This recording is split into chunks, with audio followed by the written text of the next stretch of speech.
Hello everyone, welcome back to your channel cyber community. आज की इस वीडियो में हम बात करने जा रहे हैं becoming a SOC analyst requirements and career path. SOC analyst आप कैसे बन सकते हैं। सो लेट्स स्टार्ट कि आपको सबसे पहले एजुकेशन पे ध्यान देना है कि एजुकेशन आपकी क्या चाहिए, रिक्वायरमेंट्स क्या क्या हैं, स्किल सेट कौन से चाहिए, करियर पाथ क्या है सॉक एनालिस्ट का, and then will we conclude it and at the last there is some interesting quiz for you. Okay, so here is the some very special question you can see कि सबके mind में ये question जरूर आता है कि what are the requirements and career path for a SOC analyst in the cyber security field. ठीक है, अब सॉक एनालिस्ट के बनने के लिए आपको क्या क्या चीज़ों की रिक्वायरमेंट्स है, कौन सा कैरियर पाथ है, उन सभी चीज़ों के बारे में हम डिटेल में इस वीडियो में जानेंगे। सबसे पहले है इंट्रोडक्शन। ठीक है, तो देखिए, अभी सॉक एनालिस्ट अगर मैं इसको डिफाइन करना चाहूँ तो आप सॉक एनालिस्ट को कैसे कर सकते हैं। सॉक का सबसे पहले स्टैंस ये होता है कि सिक्योरिटी ऑपरेशन सेंटर।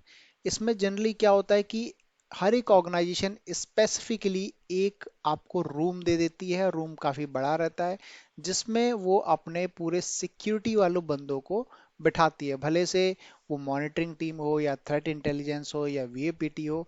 इन सभी बंदों को एक ही साथ बिठाया जाता है एक ही रूम में। That room is called actually a security operation centre. वहां से सारे के सारे सिक्योरिटी के आपके चीजें ऑपरेट होती हैं। ठीक है, तो ये सॉक एनालिस्ट है। सॉक एनालिस्ट में डिफरेंट डिफरेंट पोजीशंस रहती हैं जो कि मैं बहुत बार बात कर चुका हूं। हालांकि इसमें सिर्फ हम लोग रिक्वायरमेंट्स और कैरियर पाथ देखने वाले हैं। ठीक है, दूसरा है रिस्पॉन्सिबिलिटीज ऑफ सॉक एनालिस्ट। अब बात आती है कि रिस्पॉन्सिबिलिटीज क्या होती है सॉक एनालिस्ट की। तो देखो, सबसे पहले आपको क्या चीज आनी चाहिए, फिशिंग ईमेल इन्वेस्टिगेशन बहुत ही मस्त है। आपको अगर फिशिंग ईमेल इन्वेस्टिगेशन वाली वीडियो आपको नहीं पता है तो आप डायरेक्टली आई बटन पे क्लिक कर सकते हैं, देख सकते हैं कि एक्चुअल में फिशिंग ईमेल इन्वेस्टिगेशन कैसे होता है। यूडमी पे कोर्स ऑलरेडी है, आप वहाँ पे भी जाके उसे बाय कर सकते हैं। ठीक है, और इसके अलावा सिर्फ फिशिंग ईमेल इन्वेस्टिगेशन के अलावा आपको मेलवेयर इन्वेस्टिगेशन आना चाहिए, आपको थ्रेट्स पकड़ना आना चाहिए, जो भी अलर्ट्स आ रहे हैं उस पे पर्टिकुलरली आपको इन्वेस्टिगेशन आना चाहिए। तो ये सभी आपकी रिस्पॉन्सिबिलिटीज है। ठीक, now importance of SOC analyst in cyber security. इसका आंसर ये है कि बहुत ज़्यादा इंपॉर्टेंट इसलिए हो जाते हैं सॉक एनालिस्ट क्योंकि मॉनिटरिंग का काम पूरा का पूरा आपके पास रहता है। जो भी रूल्स आप क्रिएट करना चाहते हैं आप वो रूल्स क्रिएट कर सकते हैं।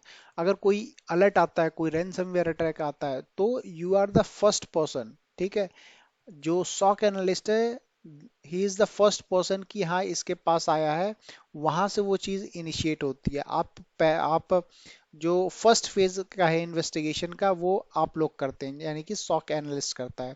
वहां से वो टायर 1 से टायर 2, टायर 3, फिर उसके बाद सर्ट टीम को ऐसे ऐसे करके ये एस्केलेट होता जाता है।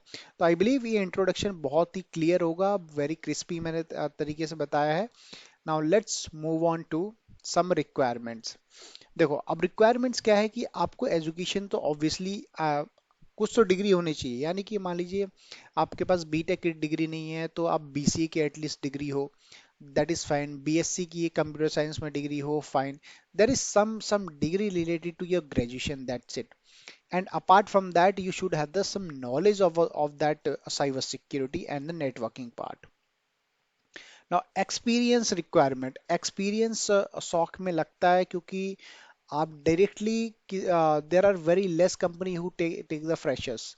क्योंकि ये जो रोल है वो बहुत ही आप कह सकते हो इसमें जिम्मेदारी वाली चीजें हैं, रिस्पॉन्सिबिलिटीज बहुत आती है आपके ऊपर। तो वो एक्सपीरियंस बंदों को हायर ज्यादा पसंद करते हैं as compare to the freshers. तो मेक श्योर कि आप कभी भी कोई कोर्स कर रहे हो, लेट्स से सीएच कर रहे हो, तो वहाँ पे आप एटलीस्ट ट्राई करो कि आपको को एज ए वो लोग रख लें, एज ए ट्रेनर रख लें या फिर आपको एज ए एसोसिएट रख लें साइबर सिक्योरिटी। कुछ ना कुछ आपको इंटर्नशिप वगैरह चाहिए चाहिए, तब जाके आप इस इंडस्ट्री में फिट बैठते हो। हालांकि बहुत सारी ऐसी कंपनीज हैं जो फ्रेशर्स को भी देती है। तो आप डायरेक्टली वहाँ पे अप्लाई कर सकते हो, लिंक्डइन पे जा सकते हो या naukri.com पे जा सकते हो। और ऐसे कनेक्शंस अपने बनाओ ना लिंक्डइन पे कि वो बंदे आपको एटलीस्ट रेफर कर सके अपनी कंपनी में। ओके ना, the next one is certifications and training. ये बहुत ही इंपॉर्टेंट पार्ट है गाइस, क्योंकि इसमें आपको जब भी आपके रिज्यूम पे एक CH का सर्टिफिकेशन रहता है, या CCNA का सर्टिफिकेशन रहता है, या OSCP का रहता है, कोई भी सिक्योरिटी का सर्टिफिकेशन आपके प्रोफाइल पे रहता है, तो वो आपकी प्रोफाइल को स्ट्रांग बनाता है। लेट्स से कि एक फ्रेशर का है, एक एक्सपीरियंस का सिर्फ जस्ट 6 महीने का एक्सपीरियंस है और आप फ्रेशर हैं, राइट? 6 महीने के एक्सपीरियंस वाले बंदे ने लिखा है कि I have worked on QRadar and Splunk, और फ्रेशर लिख रहा है कि नहीं भाई मेरे पास वो नॉलेज नहीं है। तो obviously this is very obvious कि industry is going to hire that's who have the experience of that 6 month. ठीक है, तो वो सर्टिफिकेशन जब करोगे ना आप, तो उस बेसिस पे भी फ्रेशर्स को बहुत जल्दी लेते हैं। ओके ये कुछ सर्टिफिकेशंस के बारे में अच्छा मैं बता दूं कि कुछ कोर्स हैं जो आप यूडमी से डायरेक्टली, डिस्क्रिप्शन में कुछ लिंक्स है, डायरेक्टली ले सकते हैं। 400 से नीचे ये मेरे ख्याल से कॉस्टिंग। बग बाउंटी का है आपके पास। आ, आपके पास सॉक इंटरव्यू को कैसे क्रैक करते हैं उस चीज़ का कोर्स है, और फिशिंग ईमेल इन्वेस्टिगेशन का कोर्स है, जो आप डिस्क्रिप्शन में देख सकते हैं। What are the soft skills required? ठीक है, अभी स्किल्स के बारे में मैंने आपसे पहले ही बताया था कि एक तो फिशिंग ईमेल इन्वेस्टिगेशन का आना चाहिए आपको।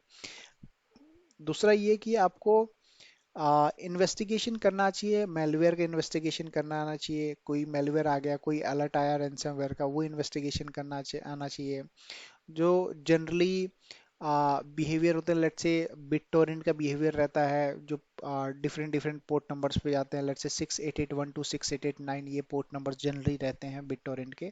ठीक है, तो ये जो सॉफ्ट स्किल्स है वो आनी चाहिए। आपको पता होना चाहिए कि पैकेट फ्लो कैसे होता है, जो नेटवर्क, अगर नेटवर्क है उसका आर्किटेक्चर आपको पता होना चाहिए पूरा का पूरा, जो आपके ऑर्गेनाइजेशन का आर्किटेक्चर है वो आपको पता होना चाहिए। जो टूल आप यूज कर रहे हो, लेट्स से सिम में कौन सा टूल यूज कर रहे हो, भले से वो क्यूराडार हो या स्प्लंक हो, उन सभी के बारे में आपको पता होना चाहिए। These are the some soft skills की वो मैंडेटरी है, कि आप जब तक आर्किटेक्चर नहीं समझोगे कि तब तक आप सिक्योर क्या कर पाओगे। ठीक है, तो ये सॉफ्ट स्किल्स ऐसी हैं जो आपको आना चाहिए। अब कैसा रहता है जनरली, जो मैं बता देता हूँ आपको कि जनरली कैसा रहता है, NIDS लगा होगा, उसके बाद फायरवॉल रहता है, उसके बाद आपका सिम रहता है, फिर डिफरेंट डिफरेंट जगह से आप लॉक सोर्सेस में सिम में डालते हो। ठीक, तो ये जनरली सॉफ्ट स्किल्स रिक्वायर्ड ये आ जाता है आपका। और नेक्स्ट है हमारे पास, okay, security principles and technology, critical thinking, problem solving, communication skills, team work and collaboration. See team work में तो मैं डायरेक्टली आपको ये बोलूंगा कि you have seen the army peoples whenever they go on the war, ना कि अगर उनका एक भी बंदा घायल हो जाता है, ठीक है, वो मरने की पोजीशन पे होगा, लेकिन वो सबसे पहले पूछेगा कि मेरे टीम वाले बंदे कैसे हैं, आर दे फाइन और नॉट। तो वो लीडरशिप की क्वालिटी, वो टीम वर्क की क्वालिटी वो आपके में होनी चाहिए। कम्युनिकेशन स्किल मस्ट है, क्योंकि कम्युनिकेशन स्किल ऐसा हो सकता है कि आप MNC में काम करने जा रहे हो, और आप भले से इंडिया में हो, बट आपके क्लाइंट्स US के हैं या इंग्लैंड के हैं, कहीं के भी हैं, तो वहाँ पे कम्युनिकेशन स्किल गैप आएगा, तो आप काम नहीं कर पाओगे। ठीक, ये चीज़ होगी। Critical thinking and problem solving, ठीक है, ये होना चाहिए। लेट्स से कि अब एक सिनेरियो समझो कि डायरेक्टली आपके नेटवर्क पे डॉस अटैक हो रहा है, अब आप क्या करोगे? इन सब क्रिटिकल थिंकिंग में क्या होगा? रैंसमवेयर अटैक हो रहा है, आप क्या करोगे उन सब चीजों में? तो ये जो प्रॉब्लम सॉल्विंग चीजें है ना, ये आपको आनी चाहिए। आप कुछ भी करके, कैसा भी करके, आपको वो प्रॉब्लम जो है सॉल्व करनी है। Okay, next one we have career path. ठीक है, ये कुछ अपॉर्चुनिटीज, बहुत सारी आपको अपॉर्चुनिटीज मिलती है। सीनियर रोल्स के लिए आपको अपॉर्चुनिटीज मिलती है, भले से वो थ्रेड देखिए, इसमें सॉक के बाद आप थ्रेड इंटेलिजेंस में जा सकते हो, आप सर्ट टीम में जा सकते हो। सर्ट टीम को बोलते हैं सिक्योरिटी इंसिडेंट रिस्पांस टीम, जो कि जनरली फॉरेंसिक वाली होती है। आप इसके अलावा आप जा सकते हो रेड टीमिंग में, जा सकते हो आप VA में जा सकते हो, आप पेनिट्रेशन टेस्टिंग टीम में जा सकते हो। देर आर लॉट ऑफ, बहुत ही ब्रॉड वे में है सॉक। ठीक है, आप सिर्फ monitoring is the first phase, monitoring जो है आपका फर्स्ट फेज है, वहां से जस्ट आप स्टार्ट करते हो। ठीक, आई होप कि ये समझ में आया होगा कि आपको स्पेशलाइजेशन और इम्पोर्ट, हाँ ये जो लास्ट वाला है इम्पोर्टेंस ऑफ नेटवर्किंग, ये बहुत इंपॉर्टेंट है क्योंकि आपको नेटवर्किंग का कॉन्सेप्ट आपको क्लियर होना चाहिए पूरा का पूरा। जब नेटवर्किंग के कॉन्सेप्ट आपको क्लियर होंगे ना, तो आपके दिमाग में जाएगा कि भाई अटैकर किधर से आ सकता है, कहाँ घुस सकता है, कहाँ कहाँ जा सकता है, एक डिवाइस कॉम्प्रोमाइज हुआ तो वो क्या क्या चीजें कर सकता है। ठीक, तो ये नेटवर्किंग के इम्पोर्टेंस यहाँ पे बढ़ जाती है और आपको ये चीजें पता होनी चाहिए। ठीक है, कंक्लूजन में हम लोग ये डिस्कस कर सकते हैं कि देखिए बेनिफिट्स क्या है सॉक एनालिस्ट के। बहुत ही हाई पैकेज पे आपको उठाया जाता है ऑब्वियसली। हाँ, स्टार्टिंग के हो सकते हैं 6 महीने या 1 साल आपको उतना हाई पैकेज ना मिले, लेकिन 1 साल के बाद आपको जब भी स्विच करोगे तो आपको हाई पैकेज मिलेगा। सॉक का फ्यूचर क्या है? सॉक का फ्यूचर आपका ब्राइट है। क्यों है? क्योंकि जब तक हैकर्स हैं तब तक आपके पास सॉक रहेगा रहेगा। और हैकर्स कहीं नहीं जाने वाले हैं, बिलीव मी, भले से कैसी भी टेक्नोलॉजी आ जाए। और ISO 27001 के अकॉर्डिंग हर एक कंपनी में सॉक होना जरूरी है। तो इसके लिए इस टाइम करेंटली इंडिया में इतनी सारी वैकेंसीज हैं सॉक के लिए, but still we are not getting the people, we are not getting the right people who have the knowledge. इसलिए नॉलेज इज मस्ट। जो मैंने इस पहले कुछ स्लाइड्स में मैंने आपको बताया कि कौन कौन से स्किल सेट चाहिए, उन स्किल सेट के साथ आप आओ, इंटरव्यू दो। और जो मेरा एक कोर्स है how to crack SOC interview, आप उसको एक बार देख लो, वो PDF फाइल डाउनलोड करके देख लो, जो कि फ्री है, यूट्यूब पे फ्री है, या आई बटन पे क्लिक करोगे तो आपको मिल भी जाएगा। तो वहां से आप वो चीजें देखिए। अब नेक्स्ट स्टेप्स हो pursuing a career as a SOC analyst. जैसे कि मैंने बताया कि इसके बाद सॉक एनालिस्ट के बाद आपका करियर क्या हो सकता है। आप उसी सिक्योरिटी फील्ड में आप आगे जाके मैनेजर बन सकते हो, सीसो बन सकते हो, चीफ इंफॉर्मेशन सिक्योरिटी ऑफिसर। उसके बाद आप CTO बन सकते हो। ठीक है, नेशनल हेड बन सकते हो अपनी कंपनी के, VP बन सकते हो। बहुत ही ऊपर तक आप यहाँ पे जा सकते हो। आ, आप भले से अगर आप कंपनी छोड़ के खुद का बिजनेस स्टार्ट कर सकते हो, उसमें आप कंसल्टेंट बन सकते हो। तो there is lot of options after SOC analyst. Now let's, this is the time for the quiz. ठीक है, ये 3 क्वेश्चंस है। तो ये 3 क्वेश्चंस आई होप कि मुझसे पहले आप लोग शायद बता देंगे। तो पहला क्वेश्चन ये है कि what is the preferred educational background for a SOC analyst?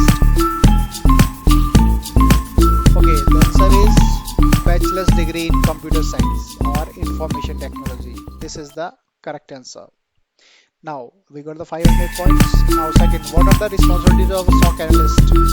So guys, it should be C, monitoring and analyzing network traffic. And the last question is, what are some ways that SOC analysts advance their careers? So gaining more experience, earning certifications, taking on more responsibilities, and the last option is all of the above. So I hope कि मुझसे पहले आपने सभी ने comment section में answer लिख दिए होंगे, but this is answer of last one is all of the above. So that's it in this video guys. अगर इन केस कोई भी डाउट है, टेलीग्राम चैनल ओपन है, वहाँ पे आप डायरेक्टली कमेंट करो, या इस वीडियो में कमेंट सेक्शन में आप जाके कमेंट करो। अगर इन केस आपको जाननी है सैलरी कितनी है सॉक एनालिस्ट की, तो you are most welcome to ask this question. Till then, bye bye, take care, and will meet in the next video.